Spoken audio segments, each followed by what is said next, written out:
चल बेडवरती चल, त्याला झोपून घे. चल चल हो चल.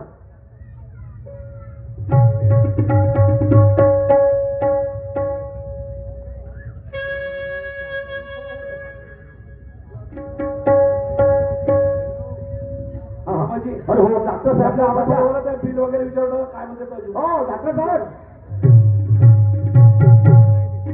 बोला. तुम्ही सांगितलं आणि जे आयडिया करायला लावली ते आमच्या कामी आली, कामात आली ना. कारण ती मुलगी मला असं वाटतं पागलपणाचे लक्षणं आले होते तिच्यामध्ये. बरोबर आहे. पण आता ते नकली बाळ तिच्या हातात दिलं, जर असं मन शांत झाल्याच्या आणि वाटलं. अरे बिलकुल बिलकुल हो. परंतु अशा याच्यामध्ये राहा नको. हो तिला अजून भरती राहू द्या 15-20 दिवस, 1 महिना. आधी 1 महिन्याने 2 महिने ठेवतो. बरोबर आहे. हो त्याचा अजून आम्ही चांगल्या प्रकारे इलाज करू. ठीक आहे. आणि इलाज केल्याच्या नंतर आम्ही तुम्हाला सांगू का आता तुम्ही मुलीला नेऊ शकता. बरोबर, काय हरकत नाही, काय हरकत नाही. ठीक आहे. हो जी हो बरोबर.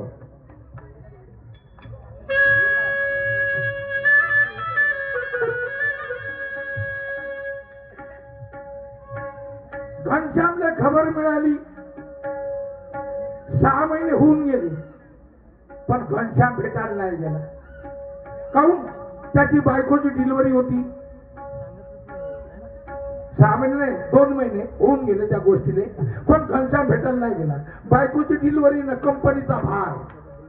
पण आता त्या पोरीले पुन्हा दवाखान्यात भरती केली. दवाखान्यात डॉक्टरचं काय म्हणणं आहे की या पोरीच्या डोक्यावर फरक पडला आहे, पोरगी पागल झाली. तुम्ही घरी न्या, जास्त पागल होईल. तुम्ही दवाखान्यात ठेवा, मी तिचा इलाज करतो. आता तिला ठेवलं दवाखान्यात. त्यांच्या म्हणे आता हे 15 दिवस भरती राहील, 1 महिना राहील. आता मला वेळ भेटला नाही. माझी वहिनी बिमार झाली होती आणि मी भेटायला नाही गेलो. काय म्हणून माझी वहिनी, काय म्हणून माझा भाऊ. चला वेळ आहे तर कमीत कमी जाऊन भेटून येतो, पाहतो का करते आता. पण नाही दादा नाही. का करते जाऊन घनश्याम. ती वहिनी यानं भाऊ जिवंत राहील तर तेव्हाच न भेटशील न, आणि जिवंतच नाही राहिलं तर का घेशील. शेवटचं पार्ट आहे हा, शेवटचं. घनश्याम बाबा करे विचार, घनश्याम करे विचार, अन वहिनी बिमार. भेटाया भेटाया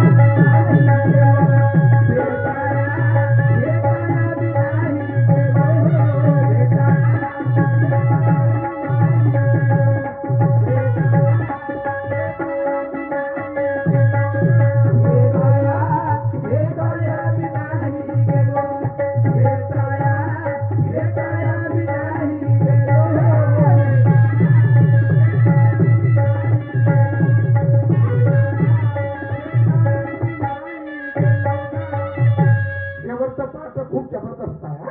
खूप जबरदस्त पाहत आहे. तुम्हाला फक्त 15 मिनिटाचा पोळा राहिलाय. 15 मिनिटं जाऊ नका. शेवटचा पाहत जबरदस्त तुम्ही पाहून घ्या. काय म्हणताय घनश्याम. मला खबर मिळाली जेव्हा आणि गेलो असतो तेव्हा मी कसा बलिदान झालो. मी कसा बलिदान झालो.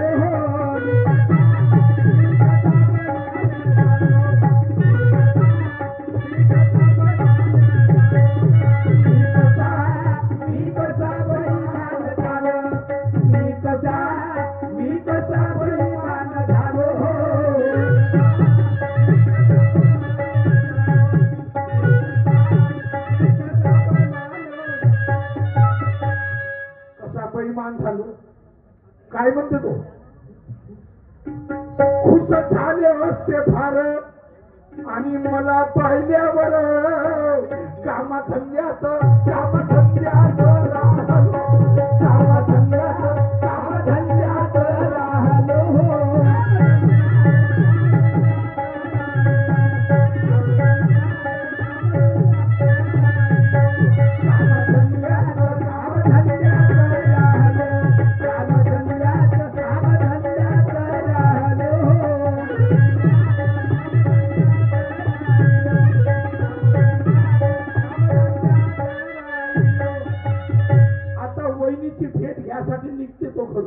कंपनीतून आणि केल्याच्या बाद काय होते दादा, दुःखाची गोष्ट आहे ना. शेवटची आता दुःखाची गोष्ट आहे, तुम्हाला पाहायची आहे, मी दाखवतो. परिपूर्ण मोठं सुंदर आहे, मोठं सुंदर वातावरण. अरुणजी ढोलक मास्टर यांच्याकडून 100 रुपयाची भेट मिळाली झाली.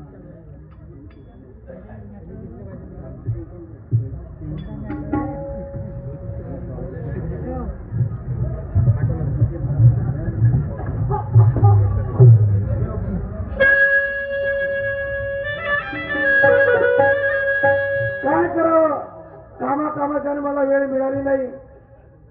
मला पांडूचा फोन आला होता की माझ्या वहिनीची तब्येत जास्त खराब आहे म्हणून इकडे पत्तेला ऍडमिट केलं. पण आता काही दिवस मला वेळ आहे, कंपनी माझा सासरा पाहिजे. चला आपण बोलत चालत आपल्या घराकडे गेले पाहिजे, ती गोष्ट नाही. आणि आपल्या वहिनीची कशी काय तब्येत आहे ते आपण जाऊन सगळे पाहिल्या पाहिजे. अरे दुनिया में कितना गम है, मेरा गम कितना गम है, दुनिया में कितना गम है, मेरा गम कितना गम है, दुनिया में कितना गम है, मेरा गम कितना गम है, दुनिया में कितना गम है, मेरा गम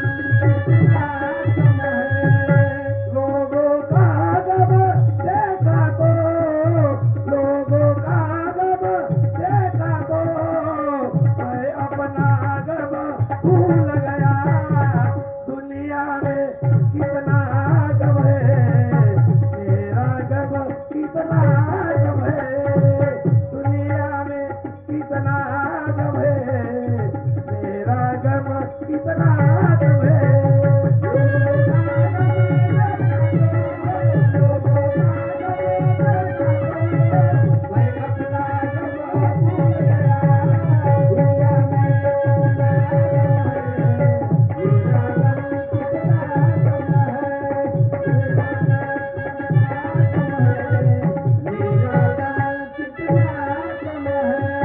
रेल्वे स्टेशनवर आलो, गाडी करतो दुसरी आणि आपल्या घरी निघून जातो आपल्या गावाला.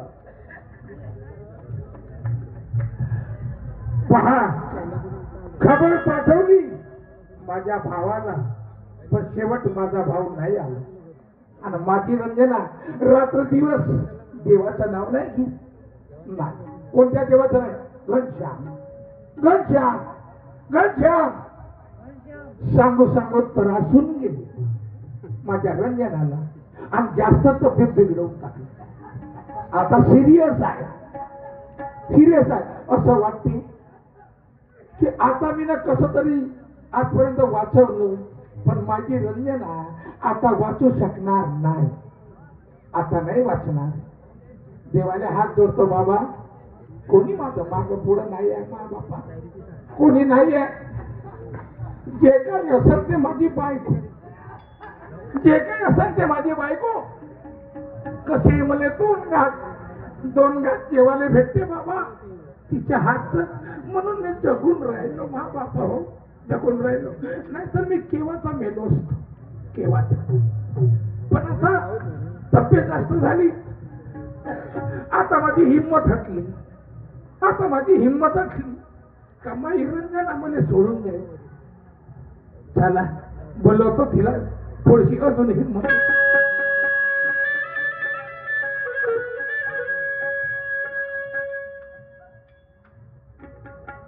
रंजना, ए रंजना, तू घरातल्या घरात मरशी मला माहित आहे.